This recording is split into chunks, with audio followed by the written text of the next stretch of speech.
Hi, welcome to Art from Home with the Westmont Ridley-Tree Museum of Art. I'm Tamara Vaughn, the Education Outreach Coordinator for the museum. So today I'm very excited about the activity that we're going to make. We are going to be making collagraph prints using masking tape. So you can see that I have one here that I added some masking tape on. I painted over it, and it came out with this really cool design here. So I'm excited to get to show you a few different ways that you can do this. But first, you might be asking, what is a collagraph print and what is printmaking? Printmaking is the process of creating art by printing, usually on a piece of paper. Prints are created by transferring ink from a plate, also called a matrix, to a sheet of paper or other material. Most printing processes allow you to produce multiple prints or impressions of the same piece, but they can look very different from the first print to the last print as the plate is rubbed down. Even though you can produce multiple prints, each one is considered an original work of art. And the set of all the prints you made from one plate is called an edition. So why would you need to print, and why did people want to print in the first place? It's because you can make multiple copies of the same exact thing. Like for playing cards or even money, a lot of people have used them for illustrations for books and decorations for the home and the church. So there's a few different types of printmaking techniques. It's usually divided into these basic categories: relief, intaglio, lithography, stencil, and collagraph. So I'm going to run through each of these so you can understand how the collagraph print is different from the others. Relief are made by the parts of being cut away so that the parts of the block that are left are printed in color. So you can see the first one, they're cutting away certain parts of the plate, and what's left, they have added ink over it. And what is transferred to the paper is that raised part of the plate. Taglio is kind of the opposite of this. You have a plate that is carved, and then it's inked up, and then it's white, so the ink remains in the incisions, and then that ink is forced out onto the paper, like through a printing press. And you can see here, where they've carved it out, they've inked it, and they're wiping it down. You can see the ink in those carved out spaces, and that's what comes onto the paper in that last image. Another one is lithography. Now, it's the newest invention of printmaking, and it's done on a porous stone, and it's kind of based on the idea that oil and water just don't mix. And it's a very complex process that usually requires a master printmaker to do. The next one is stencil or serigraphy. And this is where ink or paint is pressed through a prepared screen. This is like screen printing. And then one technique that is outside of all these groups, and it's the one that we're doing today, is the collagraph print. It's a printmaking technique where textured material is attached to a plate, and then that texture is transferred to the paper during the printing process. Here are some examples actually from our museum collection. This is Ruth Ensign, and you can see on the left side is the plate that she originally made. And then this right is the finished work on the paper. And you can see she's added different colored inks to different parts of this to create the work. So I'm excited to get to make a collagraph print with you. We'll be doing it a little bit different than the official printmaking way. Usually you're supposed to use ink, but we are going to be using just some acrylic paint. So here are some of the materials you'll be needing. You are going to want some cardboard. This will be your plate. You want to make it smaller than the piece of paper that you're transferring it to.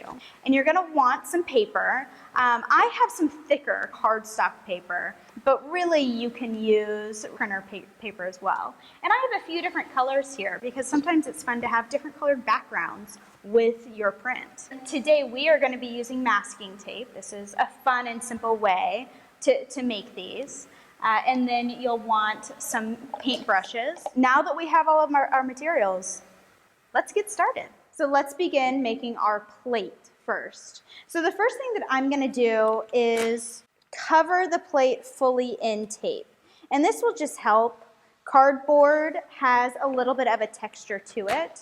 And so this way I can just hide a little bit of that texture. But it will still come out on the paper. And honestly, it usually looks pretty cool with this lines of the cardboard. So you can see here, I covered the plate fully in masking tape. And now I have to think a little bit about what design I want to put on this. And I'm thinking I'm going to try something kind of similar to the X that I did here.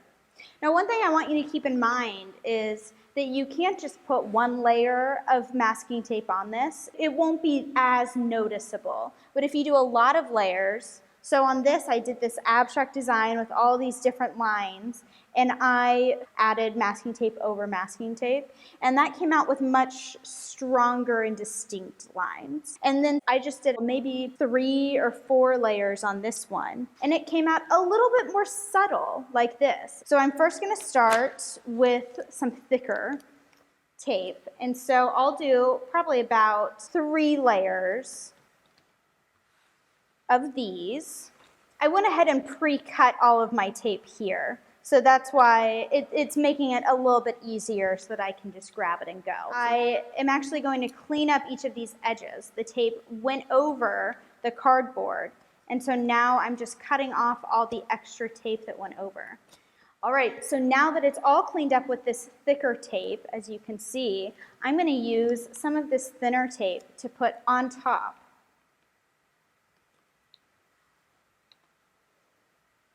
So this is going to give it a cool design where there's a few different layers.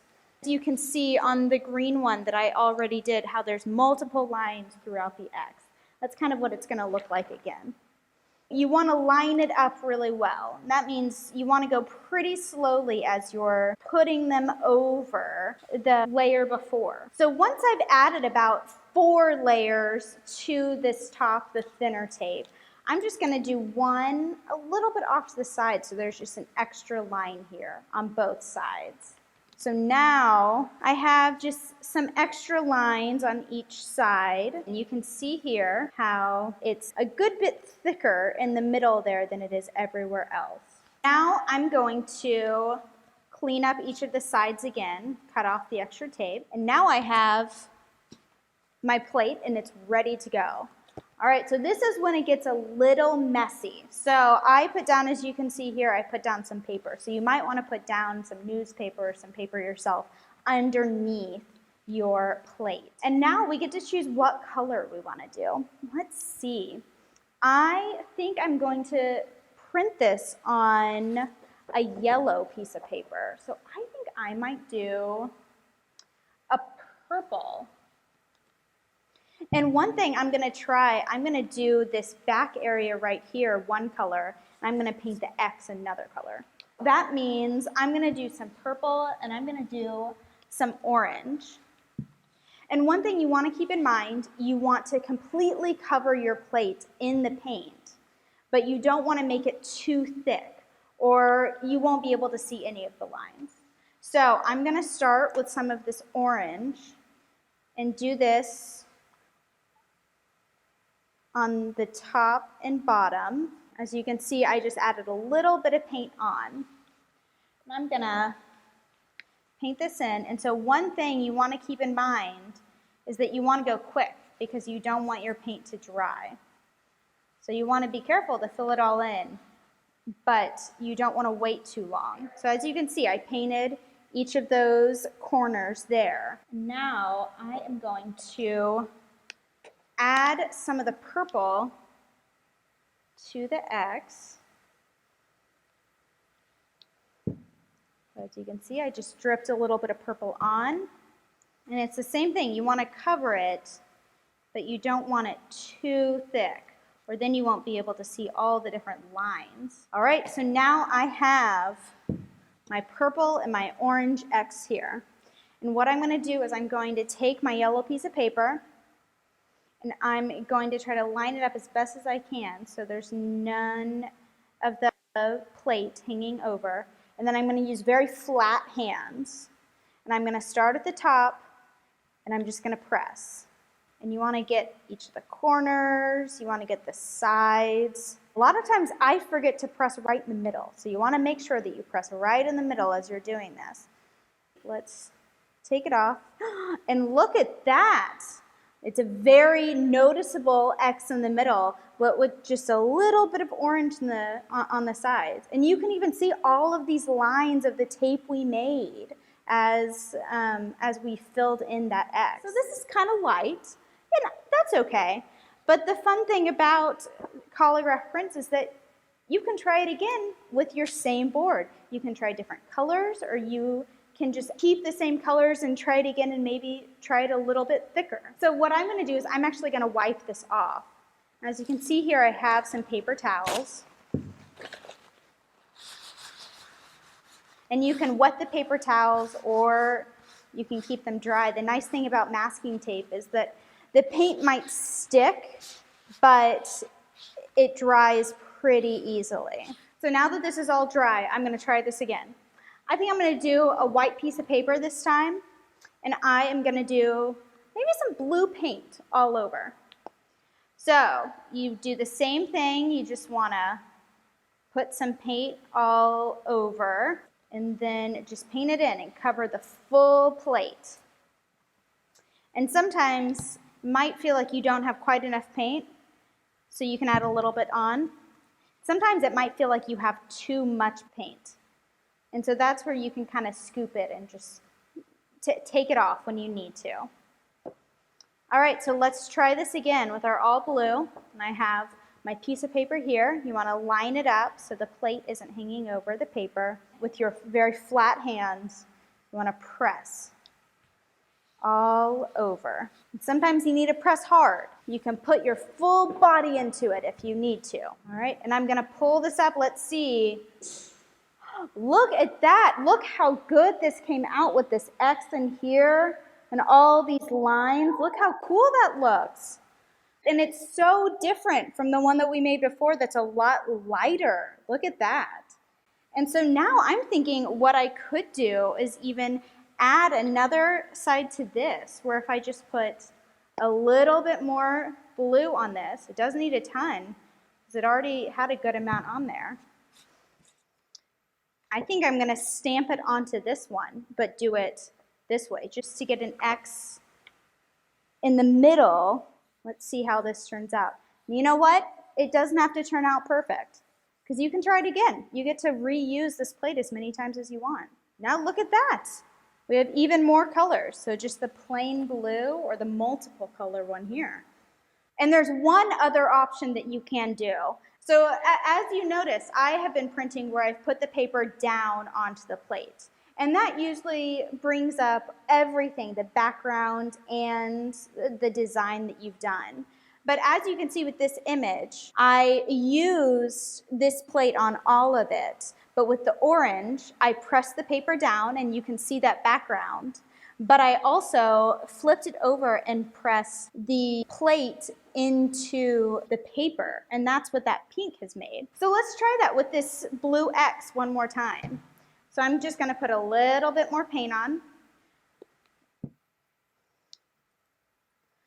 Okay, so I have paint all over my plate, and I'm going to use this green piece of paper. I'm going to put it down, and I'm going to flip over and line it up and put my plate on top of it. And still again, you use your flat hands as you press all over each of the corners, each of the sides, especially in the middle. As you can see, look, that X came out even more clearly here than in all the other ones. Look at this compared to flipping the paper over onto it. So I hope you had fun making some of the Collagraph prints with us, and we would love to see what you made. Send us some pictures either on Instagram or Facebook, or send us an email with the photos, because we want to see what you've done. And thank you so much for making these prints with me today, and I can't wait to see